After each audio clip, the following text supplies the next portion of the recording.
Welcome to this edition of Labor Vision. Hi, I'm Bob Delaney, Executive Director of the Institute for Labor Studies and Research. Labor Vision, a production of the Institute, focuses on topics of importance to working Rhode Island families. This evening's edition will host Legislative Issues with Jim Parisi, where we bring the legislature into your living room. We hope you enjoy this edition of Legislative Issues and Labor Vision.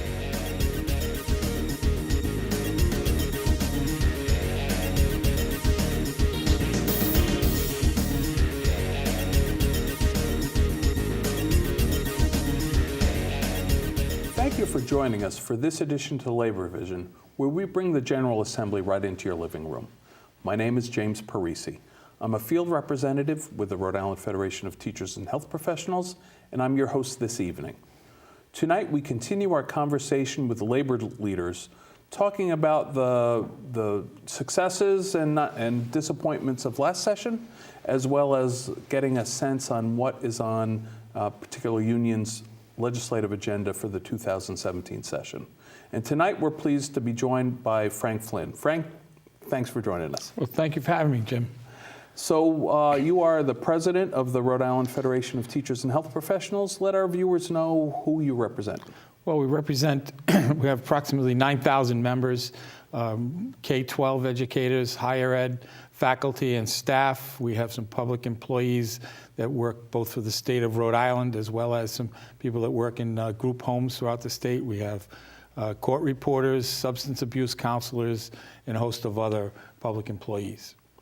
So you have a varied membership. You must have had a varied set of legislative issues last year. We did. We followed many, over 200 different bills we tracked throughout the year, and we had a vested interest in a significant number of them that would have had an impact on some of our members in one way or another. So how'd it go last year? Well, I think overall we felt we had a pretty successful legislative session. We were able to secure about $39.1 million in additional education funding, which was great for our K-12 locals, provided them with some resources to continue to implement programs which are beneficial to both teachers and students. We were able to get some legislation passed on charter schools, which will allow districts to hold back some of the monies for expenses that they have that charter schools don't incur.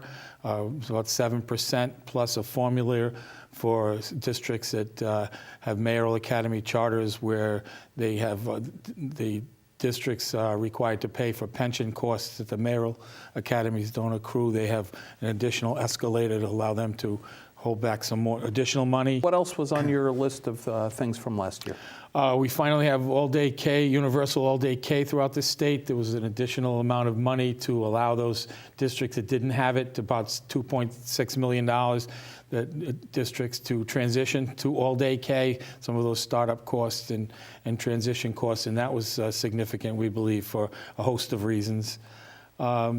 Additional money for direct service providers, people that we represent, such as those workers at the Trudeau Center, work with our most vulnerable population in the state, and they provide an invaluable service. And we believe we know that their wages have been stagnant for a number of years, and so we were able to get them a small additional raise. It's not enough, and that's going to be one of our priorities this year. Is working with Senator DePalma, who has pledged to try to introduce legislation that will bring them up to a $15 an hour wage, which we believe that the people that are doing that important work should be able to have a living wage at the end of the work week. So that was important. We had an income tax bill that provided districts similar to the one that was passed the previous year for people that were receiving Social Security, an income tax bill that provided income tax relief on the first $15,000 of earnings. You get a discount on your relief on your income tax for that amount. We have a number of teachers in the state that don't pay into Social Security, never had the option, so this provides them with a little bit of security. So they were able to get some tax relief that they weren't able to benefit from when the General Assembly exempted some Social Security income. Right. 2 years ago. Exactly. We had a local approval bill on charter schools because we felt that the process was too slanted in favor of RIDE and the charter community. We had districts that opposed the expansion of charters for a number of reasons, and their wishes were ignored, particularly the Woonsocket situation from 2 years ago. So we have a bill now that says that the Council of Education, K-12 Council, needs to consider the fiscal and programmatic impact on the sending districts before approval. Obviously, that's something that we're going to have to review because we don't believe they did that in the most recent example. But that's what the law states, and now we have a case where we need to strengthen it. So now we turn to the 2017 session. What's on your list of things that you're going to be working on? Increasing survivor benefits. Survivor benefits are a benefit that's extended to teachers in districts that, as we just mentioned, do not pay into Social Security. Which is about half of the state's teachers. It's about half the state's teachers.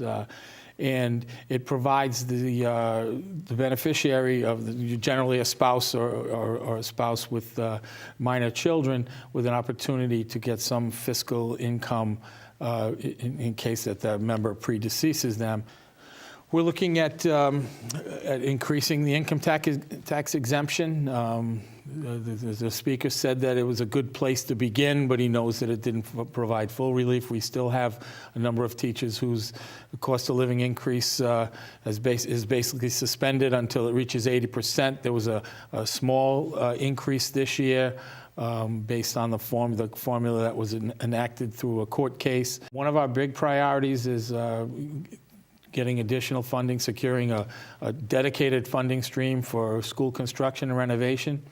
We have a number of schools in Rhode Island that are over 60 years old. In fact, the average age of a school building in Rhode Island is 62 years old. I think that's more of an issue of getting the state to contribute more, or is it up to the locals to get more money flowing into that? Well, I think most of the locals are really strapped with their budgets as they are now, and we have a tax cap on revenue, and they can't bond their way out of it exclusively. So, you know, I like to use the analogy. We have a roadworks dedicated funding stream. We're going to be tolling roads to fix that infrastructure. We need to be able to come up with something else that's a dedicated stream that can fund school infrastructure. The estimate is that it's somewhere north of $1.5 billion. So that's a huge amount of money, and it would be very difficult for all of the schools in the state of Rhode Island that need to be retrofitted to be in a safe and clean environment to be able to do that. Sure. So what else is on your agenda for this session? We have some higher ed folks. We have adjunct faculty members who teach. They teach now. The estimates are that they're more than half of the course offerings at many of our colleges now are taught by adjunct faculty members. Many of the adjuncts would love to be full-time faculty but can't get in, and some work at multiple schools, but they do not make a lot of money compared to full-time professors, and they currently don't receive health care benefits through their work as an adjunct professor. And we want to get that. We want to have legislation passed that will provide them with an opportunity to get health care. Everybody in this country should at least have access through their employment, and they are state employees, for an adequate health care plan. And so that's something that we're working on. We've been working on for several years. Senator Miller was the Senate sponsor of that. And we hope. And Rep. Jacquard on the House side. And Rep. Jacquard on the House side. And they're committed to supporting that again this year. And we think it's just a matter of fundamental fairness that they receive the same level of benefits that other part-time state employees receive. So what else is the teachers union going to be working on this year? I think that it's time that we look at an elected board of education like they have in many other states. We have elected boards of ed in all of the municipalities in the state. The Board of Ed is currently nominated by the governor with advice and consent of the Senate. But we don't believe that over the past decade they've been reflective of people in the world of education. They've been chaired by 3 lawyers and now a banker. The last 4 chairs.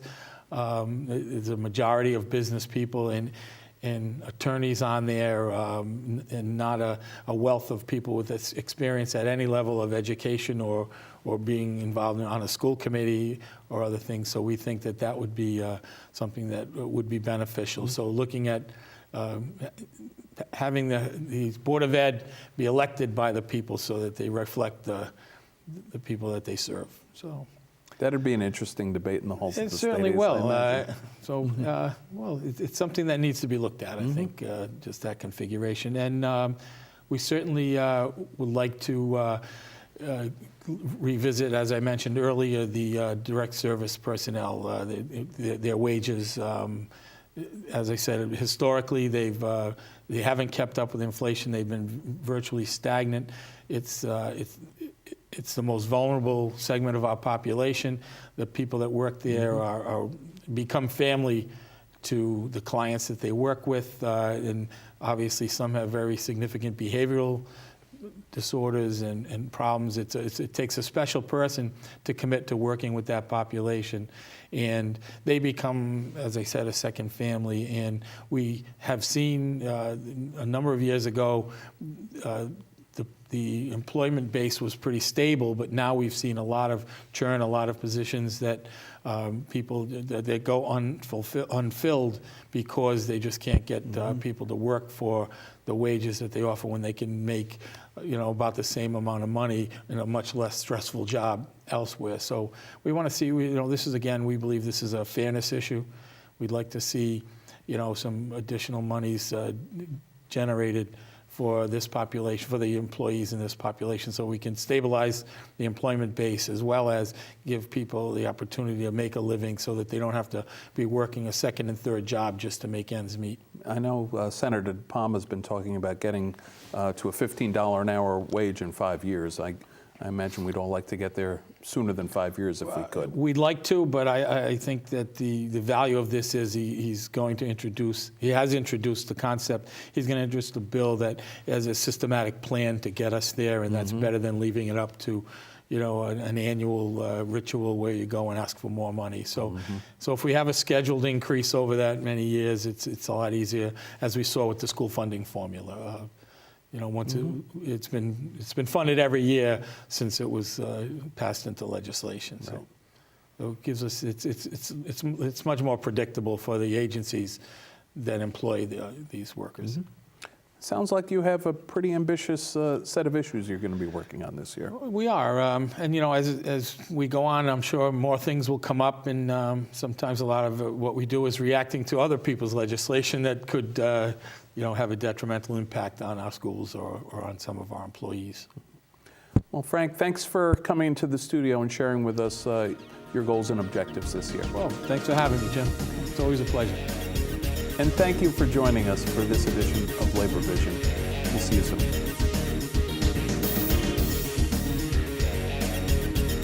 Thank you for watching this session of Labor Vision, where we bring the General Assembly right into your living room. My name is James Parisi. I'm a field representative with the Rhode Island Federation of Teachers and Health Professionals, and I'm your host this evening. Tonight, we're going to continue our conversation with labor leaders who are laying out their legislative agendas for the 2017 session. The Rhode Island General Assembly has already started, and we wanted to talk to labor leaders about what issues they're working on. And tonight, we're fortunate to have with us the Vice President of the NEA Rhode Island, Val Lawson. Val, thanks for joining us. You're welcome, Jim. It's great to be here. Yeah. So why don't we talk about your organization for a minute before we talk about the legislative agenda. Who does the NEA represent in the state of Rhode Island? So we represent, our members represent people from K to 12, also ESP members, higher ed members. What's an ESP member? So ESP members are the people in the buildings who actually make them work every day. They're the people that you most commonly refer to as teacher assistants, working one-on-one with students. We also represent secretaries in the building, all of the essential personnel, custodians. So along with the teacher and the educators in the building, people actually do very important work. as well as state workers and municipal workers, and our higher ed members too. Yeah, and where do your higher ed members work in the state? Oh, our higher ed members are at URI, CCRI. We represent Roger Williams, RISD. So we have doing different things. ESP members in higher ed as well. And you're a vice president of the organization. So how long have you been an officer over at the NEA? So this is my second term as vice president NEARI. We serve 2-year terms. And I know before that you were a leader in your East Providence local. Right, I was the president of the East Providence Education Association. I'm still in East Providence. I teach at East Providence High School, social studies. That's where I live. I grew up. I graduated from East Providence High School.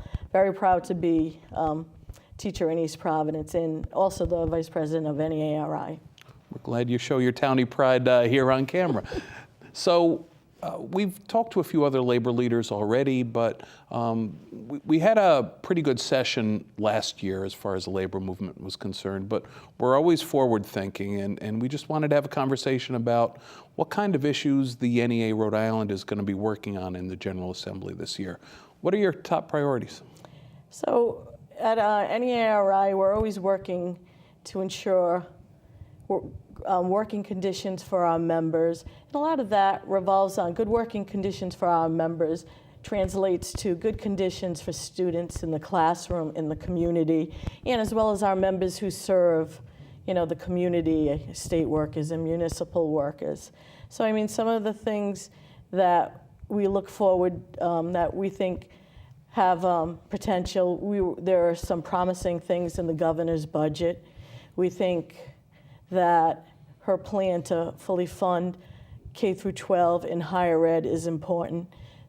Funding for public education is something we need to continue to do.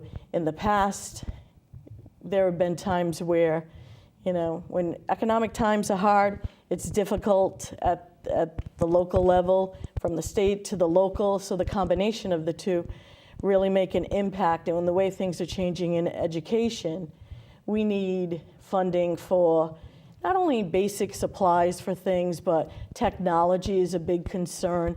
I know that even in my district, we're trying to integrate more and more technology. So more funding is something that, if you have more funding, there's the ability to do that at a widespread level.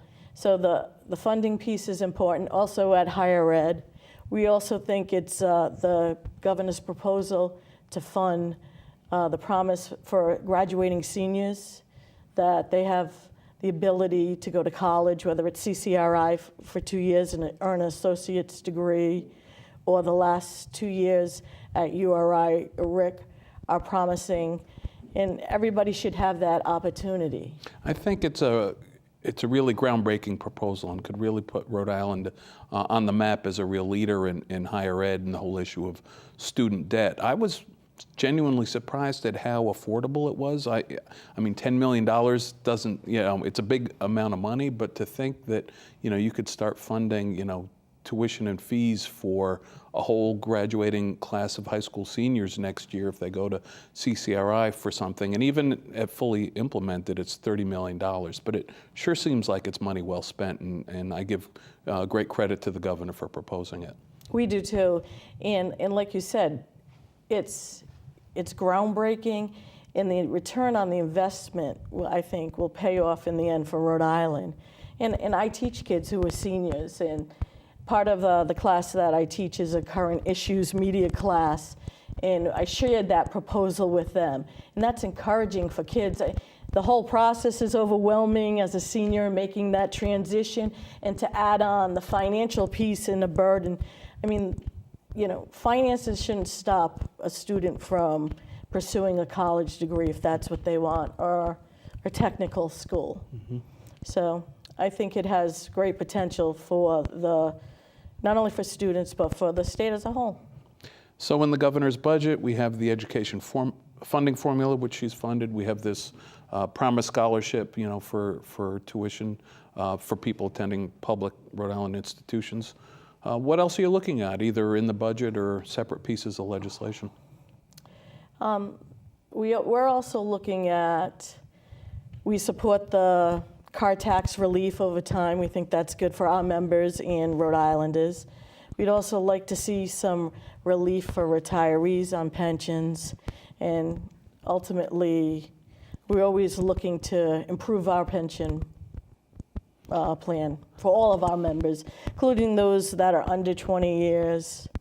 Everyone. I mean, everyone has taken a hit, so if there are ways that we can improve that, that's certainly a top priority for us. I know 2 years ago, the General Assembly gave a tax break for retirees if they get Social Security, but we have plenty of teachers in the state who don't even participate in Social Security. I don't know if your hometown is a participant. No, we don't participate in Social Security. And I don't think people realize that, and that certainly puts some of our communities, and numerous NEA ones, at a disadvantage because we don't. Yeah, and that's why it was so important last year when the General Assembly did a $15,000 tax break for any kind of government pension, not just limited to Social Security. And you're looking to see if you can expand that this year? Possibly, or even, look at the whole pension system as a whole, the cost of living adjustment, any way that we can enhance the pension system for members. Right. So you have some tax proposals. You've got education funding formula. I figured you would have a pretty varied set of issues you're taking a look at. Any other legislative initiatives you'd like to share with our viewers? I think those tend to be the priority. I mean, always funding is an issue, and the parallel system with charter schools is an issue. That's a concern. I mean, when you look at public education, each dollar is critical. In sending it to charter schools, running a parallel system, I think we need to consider analyzing how that funding works, and is it sustainable to expand that? I know one thing the Assembly did last year was to allow districts to withhold some money, 7% on a per pupil basis, or maybe a different amount if you itemize. But we always viewed that as inadequate, that doesn't really fully represent the loss to public school districts when you create these parallel systems and you have to fund brand new school districts that we've been creating in Rhode Island for the last decade. Right, and there's a different accountability for charter schools and public schools. So the funding issue, the accountability issues are a concern. I know several school districts did something on a local basis to improve their facilities this past election cycle, where I think it was maybe 7 different proposals were on the ballot to have cities and towns go out to bond and fix their school buildings. Is school facilities something that the NEA is actively engaged in? Well, I think that's part of our, when we view the funding and the budget for expanding funding for public education, that's part of it. And certainly the building situation across the state is a concern. I know in the building I work at every day, it's a concern. And it's a priority in East Providence. It's a tremendous expense, facilities, and it just seems like everywhere across the state that they're at the point where they've been patched for so long that they need to be addressed, and it's become a big dollar issue, because in a place like East Providence, down the line, seriously considering, do we need a new high school? The funding, the state funding along with that. And not only you have to worry about the high school, there's only one high school, but we have numerous elementary schools, and that happens across the state. So that's a big concern. And do you invest money in continuing to patch up those as opposed to starting from square one? Either way, we need significant state money to go into school construction and renovation, because it's really difficult for our cities and towns to do it on their own when they rely so heavily on property tax to pay their bills. Absolutely. That's why the school funding is almost like a category on its own, like you said, in addition to the everyday function of running a school department. I also think on the issue of our school facilities. I just heard recently that the average age of a Rhode Island school building is 61 years old. And usually buildings have a 30 to 40, well, maybe a 40-year shelf life. We just have some very old buildings in this state, and we haven't done a particularly good job of taking care of them. Yeah, I live with that every day. I certainly understand that. And just the regular things like they've put in new bubblers in our high school where you can go up to it and put in a water bottle, as opposed to, those are more modern conveniences, but it's the day-to-day things like roofs and heating systems that really were left kind of on their own without repair. And indoor air quality and whether or not you have mold, in the buildings and problems with heat, that all affects how kids learn. It's not just an issue of, how comfortable teachers are, but it's really about the student learning environment that we've neglected for too long. Right, and it also sends a message to students. You want to present an image of you matter as a student. This building is for you, and that's a reflection of the community. So you want to present a positive message. In our couple remaining minutes, I'm sure you folks all have an eye on what's going on in Washington, D.C.